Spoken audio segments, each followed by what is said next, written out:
नमस्कार साथियों, स्वागत है आपका हमारे YouTube चैनल पर। आज हम आपको दिखाने जा रहे हैं बिहार के सबसे बड़े लोक आस्था के पर्व छठ का अद्भुत नज़ारा। सुगौली सिकराना छठ घाट से सीधा दृश्य। सूरज देव की आराधना और छठी मैया की पूजा का ये पर्व बिहार ही नहीं बल्कि पूरे भारत और विदेशों में भी श्रद्धा और आस्था के साथ मनाया गया। सुगौली के सिकराना नदी घाट पर आज सुबह से ही हजारों श्रद्धालु जुटे।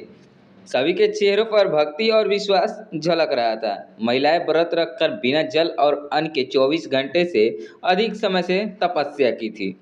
आज उषा अर्घ के मौके पर वे उगते सूरज को अर्घ देकर अपने परिवार की सुख समृद्धि और स्वास्थ्य की कामना की। आप देख सकते हैं चारों ओर छठी मैया की गीत गूंज रही थी। केलवा जे फरेला घवद से पूरा माहौल भक्ति में डूबा हुआ है। प्रशासन की ओर से सुरक्षा के पुख्ता इंतजाम किए गए थे। घाटों की सफाई, रोशनी और व्यवस्था में स्थानीय लोगों ने भी बढ़ चढ़कर हिस्सा लिया था। यही है बिहार की असली पहचान, आस्था, अनुशासन और एकता।